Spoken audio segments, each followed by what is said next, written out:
নমস্কাৰ স্বাগতম জনাইছো মোৰ ইউটিউব চেনেললৈ। আজি আমি আহিছো অসমৰ পৰা বহু দূৰলৈ পাঞ্জাৱ প্ৰদেশৰ অমৃতসৰ জিলালৈ আৰু অমৃতসৰ জিলাত আপোনালোকে সকলোৱে গম পায় যে অমৃতসৰ চহৰখন কিয় বিখ্যাত। অমৃতসৰতে আছে শিখ ধৰ্মাৱলম্বী লোকসকলৰ গুৰুদ্বাৰা অৰ্থাৎ মন্দিৰ, গোল্ডেন টেম্পল, সোণৰ মন্দিৰ আৰু এই সোণালী মন্দিৰৰ আমি দৰ্শন কৰিবৰ কাৰণে আজি আমি আহিছো আৰু মোৰ লগতে আপোনালোকেও বলক আমি একেলগে শিখসকলৰ যি পবিত্ৰ মন্দিৰ সেই মন্দিৰৰ আমিও দৰ্শন কৰোঁ। আৰু মন্দিৰলৈ আমি গৈ আছো আৰু মন্দিৰ পৰিসৰৰ আমি ৰাস্তাৰে গৈ আছো আৰু চাপ ইপিনে ৰাস্তাৰ চাৰিওপিনে দোকান আৰু মানুহেৰে পৰিপূৰ্ণ হৈ আছে। এই মানুহবিলাক সকলোৱে গোল্ডেন টেম্পলৰ ফালে আগবাঢ়ি আছে। গতিকে আমিও বলক গোল্ডেন টেম্পললৈ বুলি যাওঁ। চাওক গোল্ডেন টেম্পললৈ যোৱা মানুহবিলাক ভিৰ কৰি আছে। দেশী বিদেশী বিভিন্ন ঠাইৰ পৰা অহা পৰ্যটক তথা মন্দিৰ দৰ্শনাৰ্থে আহিছে। বিভিন্ন মানুহবিলাকে ইয়াতে নিজৰ মনোবাঞ্ছা পূৰণৰ কাৰণে আহে বা বহুতে ধৰ্মীয় যি আস্থা সেই আস্থা অনুভূতিৰ কাৰণে এই গোল্ডেন টেম্পললৈ ঢাপলি আহে। আৰু চাওক গোল্ডেন টেম্পলৰ কিছু দূৰতে আছো আমি আৰু কিছু দূৰ গ'লেই গোল্ডেন টেম্পলটো আমি পামহি আৰু আমি দেখা পাইছো তো আপোনালোকে হয়তো ভিডিঅ'ৰ জৰিয়তে এইখিনি নজৰ কৰিব পৰা নাই, কিন্তু মই নজৰ কৰি আছো। চাওক এইয়ে গোল্ডেন টেম্পললৈ আমি আৰু কিছু সময় পিছতে পামহি। আমি এতিয়া গোল্ডেন টেম্পললৈ গৈ আছো আৰু চাওক লোকাৰণ্য হৈ আছে। আৰু মই যদি এতিয়া ঘড়ীটো চাওঁ, মোৰ ঘড়ীত এতিয়া বাজিছে ৰাতিৰ 11:30 বজাত আৰু এই 11:30 বাজিতো মানুহ ইমান ভিৰ। বলক আমি মন্দিৰৰ পৰিসৰত আহি পালোঁ এতিয়া। আৰু চাওক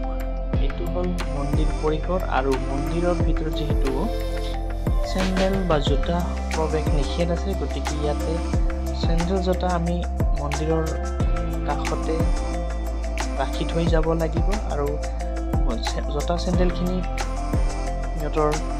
লকাৰ আছে আৰু সেই লকাৰত ৰাখি থ'ব আৰু আপোনাক টকেন নম্বৰ দিব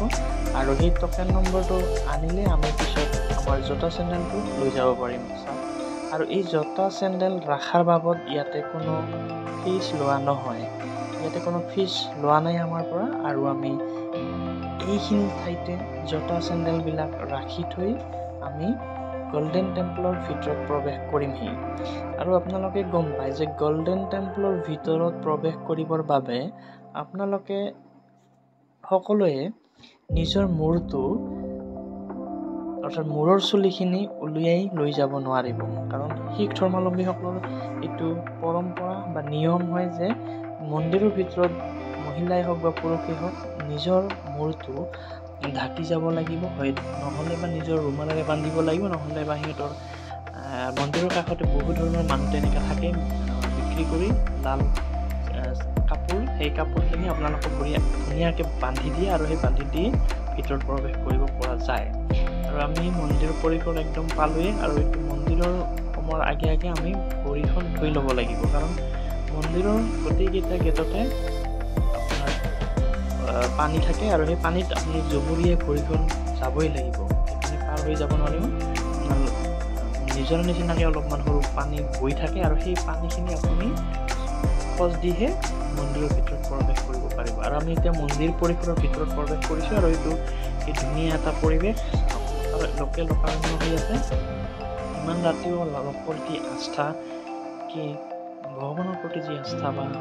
সেই আস্থাকে ইয়াতে প্ৰদৰ্শন কৰা হৈছে আৰু সেই আস্থাৰ বাবে বিভিন্ন ঠাইৰ পৰা মানুহবিলাক ইয়াতে আহিছে আৰু দৰ্শন কৰি আছে। তো শিখসকলৰ বাবে এইটো এটা পবিত্ৰ ভূমি হয়, পবিত্ৰ স্থান হয় আৰু এই স্থানত প্ৰতিজন শিখে আহে বুলি আমি জানিব পাৰোঁ বা প্ৰত্যেক দেশ বিদেশৰ পৰা ইয়াতে শিখ ধৰ্মাৱলম্বী লোকসকলে আহে, লগতে বিভিন্ন ধৰ্মাৱলম্বী লোকসকল ইয়াতে আহি দৰ্শন কৰে। ইয়াতে কোনো বেলেগ ধৰ্মৰ যে প্ৰৱেশ কৰিব নোৱাৰিব তেনেকুৱা কোনো কথা নাই, গতিকে যিকোনো মানুহে আহি ইয়াতে প্ৰৱেশ কৰিব পাৰিব। আৰু চাওক ইয়াতে আহি কিনে বহু শিখ ধৰ্মাৱলম্বী লোকে বা আন ভক্তসকলেও ইয়াতে এই পুখুৰীত গা ধুই আছে আৰু এই গা ধুই কেনে আপুনি নিজৰ যি ভক্তি সেই ভক্তি প্ৰদৰ্শন কৰিব ইহঁতে ইয়াতে সলাই কেনে গা ধুই আছে আৰু আমি দেখিছোঁ গল্ডেন টেম্পলখনৰে এটা বনোৱা মন্দিৰ আৰু সেই মন্দিৰৰ ভিতৰতে গোটেই পূজা অৰ্চনাবিলাক হয় আৰু ভাগে ভাগে বহু ধৰণৰ গুৰুবিলাকৰ ইয়াতে আসন বা সিহঁতৰ যি ৰীতি নীতি সেই ৰীতি নীতিৰে ৰখা হয় আৰু সিহঁতক তেনেকৈ পূজা পাৰ্বণ কৰা হয় এটা ধুনীয়া অনুভূতি এটা ধুনীয়া আস্থা আৰু এই আস্থাৰ বাবে আমি এই অমৃতসৰত আহিছোঁ বহু দূৰৰ পৰা আৰু অমৃতসৰৰ যি গল্ডেন টেম্পল এই গল্ডেন টেম্পলৰ ভিতৰৰ যি পৰিৱেশ দেখুৱাই আছোঁ আৰু এই পৰিৱেশত আহিলে আপোনাৰ এটা মনত ঐশ্বৰিক শক্তিয়ে আবিৰ্ভাৱ হোৱা যেন লাগে শান্তিৰ এটা পৰিৱেশ ইমান মানুহৰ এটা শান্তিময় পৰিৱেশ হয় বা ভাগৰ নালাগে আপোনাৰ চাওক ধুনীয়া এটা পৰিৱেশ চাওক গল্ডেন টেম্পল সোণৰ মন্দিৰ কেনে লাগিছে চাওক কি ধুনীয়া লাগিছে আপোনালোকে চাওক মোৰ ভিডিঅ'ৰ জৰিয়তে এইখিনি উপভোগ কৰক মন্দিৰৰ চাৰিওপিনৰ দৃশ্য বা পৰিসৰ কেনেকুৱা কি আটক ধুনীয়াকৈ সজাইছে এই আটক ধুনীয়া যি কৃষ্টি সেই কৃষ্টি আটক ধুনীয়া যি আৰ্কিটেকচাৰ সেই আৰ্কিটেকচাৰ আপোনালোকে ইয়াতে দেখা পাব ধুনীয়াকৈ বনাইছে চাওক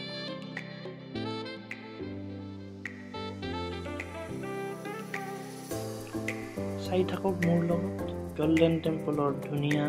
পৰিৱেশ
আমি এতিয়া মূল মন্দিৰৰ প্ৰৱেশ কৰিবৰ কাৰণে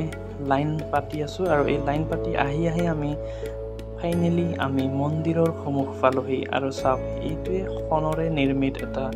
গল্ডেন টেম্পল বা সোণৰ মন্দিৰ শিখসকলৰ পবিত্ৰ এটা গুৰুদ্বাৰা আৰু চাওক কিমান লাইন কিমান শাৰী মানুহৰ ভিৰ এই ৰাতি 11:30 পাৰ হৈ গ'ল এতিয়াও মানুহৰ কি ভিৰ চাওক তেনেকৈ লাইন পাতি আপোনালোকে মন্দিৰৰ ভিতৰত গৈ কিনে আপোনালোকৰ এতিয়া আমি লংগৰ খাতি থাকে আৰু সেই লংগৰ আমি খাম আৰু এই লংগৰ খাই আমি আজি অমৃতসৰ মন্দিৰৰ পৰা বা গল্ডেন টেম্পলৰ পৰা আমি বিদায় মাগিম তো মোৰ ভিডিঅ'বিলাক চাই আপোনালোকে যদি ভাল পাইছে আৰু যদি আপোনালোকে আৰু এনে ধৰণৰ ভাল ভিডিঅ' বিচাৰে তেতিয়াহ'লে মোৰ চেনেলটো আপোনালোকে লাইক কমেণ্ট আৰু শ্বেয়াৰ ছাবস্ক্ৰাইব কৰি থ'ব তেতিয়াহে মই আৰু নতুন ভিডিঅ' বনাবলৈ সাহস Thank you for watching my YouTube channel.